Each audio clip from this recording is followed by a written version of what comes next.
Assalamualaikum warahmatullahi wabarakatuh. Semoga semua dalam keadaan sehat selalu ya teman-teman. Pada video kali ini, Pak Firman akan menjelaskan mengenai pengertian statistika dan jenis-jenis variabel. Dengan adanya video ini, diharapkan kalian mampu memahami perbedaan statistika dengan statistik, jenis-jenis statistik, variabel, dan jenis-jenis variabel. Jadi, simak baik-baik video kali ini ya teman-teman. Semoga bisa bermanfaat untuk kalian semua. Let's check it out.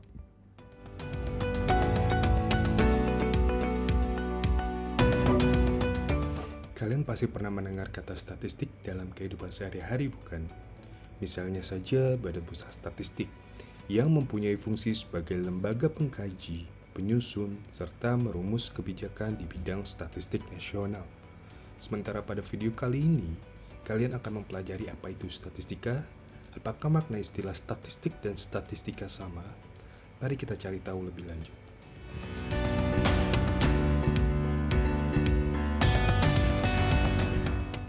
Menurut Allen, statistics is the science of conducting studies to collect, organize, and summarize, analyze, and draw conclusion from data. Yang berarti bahwa statistika merupakan suatu pengetahuan mengenai cara, metode, teknik pengumpulan data, penganalisisan data, menyajikan data guna membuat sebuah keputusan. Sementara statistik is the score of each individual or a singular data. Jadi jelas bukan perbedaannya? Statistik merupakan datanya, sementara statistika merupakan cara atau proses mulai dari mengumpulkan hingga menyajikan data tersebut.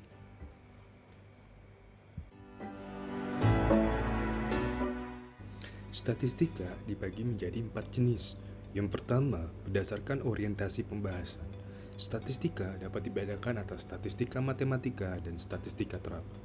Statistika matematika merupakan statistika teoretik yang lebih berorientasi kepada pemahaman model serta penurunan konsep dan rumus-rumus statistika secara matematis teoritis.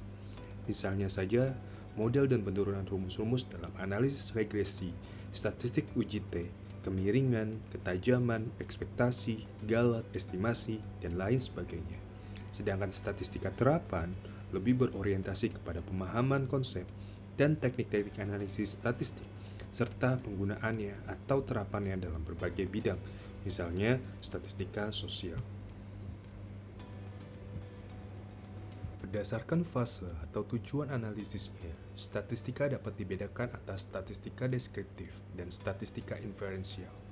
Pertama ialah fase yang hanya berkenaan dengan pengumpulan, pengolahan, penganalisisan, dan penyajian sebagian atau seluruh data dari hasil pengamatan tanpa pengambilan kesimpulan.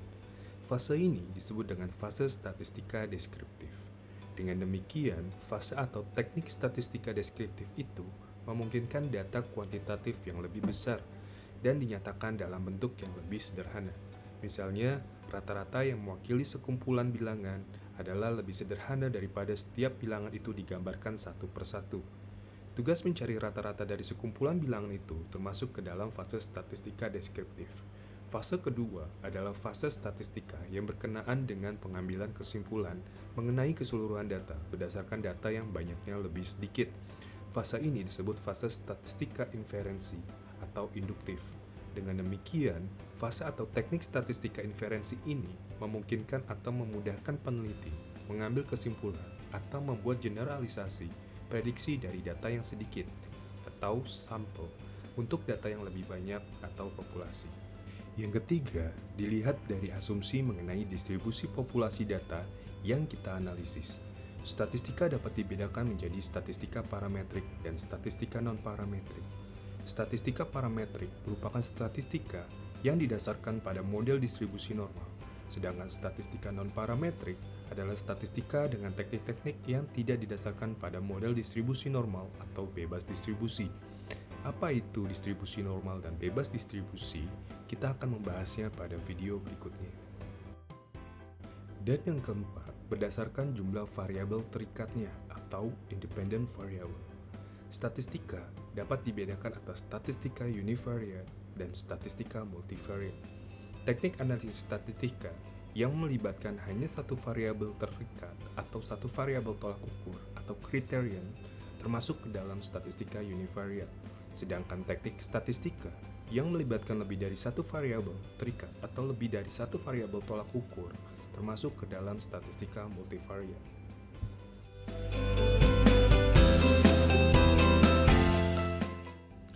A variable is any characteristics, number, or quantity. It can be a measure or counted. A variable may also be called a data item. Age, sex, business income and expenses, country of birth, capital expenditure, class grade, eye color, and vehicle type are examples of variables. It is called a variable because the value may vary between data units in the population and may change in value over time. There are different ways variables can be described according to the ways they can be studied, measured, and presented.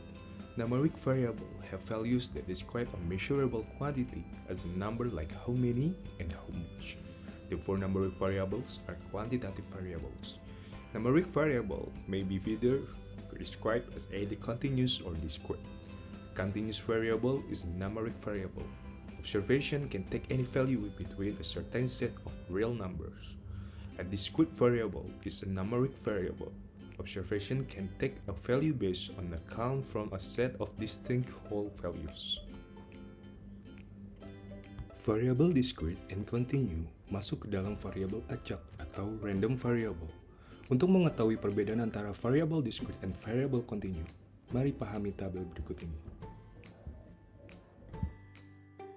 Variable discrete biasanya terukur atau countable. Misalkan berapakah berat jeruk dalam plastik? Kita bisa mengukurnya dan mendapatkan angka 11 kg. Atau berapakah jumlah mahasiswa dalam kelas? Misalnya ada 40 orang. Continue biasanya bersifat infinite. Misalkan kita ingin mengukur berat jeruk masing-masing yang terdapat dalam sekantung plastik tersebut. Ada yang beratnya 1,25 gram, ada yang 1,1 gram, dan lain sebagainya. Itulah mengapa continue tidak terbatas datanya, selalu ada interval. Nah, interval itu merupakan ciri yang membedakan selanjutnya antara variable discrete dan continue. Nothing in between, jelas mahasiswa di dalam kelas A misalnya, ada 40 orang. Sementara pada variable continue, variasi umur mahasiswa di dalam kelas A pastinya berbeda, mulai dari yang berusia 19 tahun sampai 25 tahun. Antara 19 sampai 25 tahun pasti akan ada angka yang lain di antaranya. Yang ketiga, discrete bersifat digital, sementara continue bersifat analog. Contoh misalnya, saat membuat video ini, jam di Firman menunjukkan angka 8.17. Sudah, itu merupakan digital. Sementara yang bersifat analog berarti jam di Firman menunjukkan angka 8 lewat 17 menit lewat 20 detik. Variable discrete bersifat rounded atau class value. Misalkan Pak Firman ingin bertanya berapakah umur Fadli Rahman. Diketahui, umur Fadli Rahman adalah 28 tahun. Itulah yang disebut dengan close value, atau yang mendekati 28 tahun. Sementara umur Rahman, tepatnya misalkan 28 tahun, 3 bulan, 2 minggu, 1 hari, 5 jam, dan seterusnya. Itulah kenapa variable continue bersifat exact value.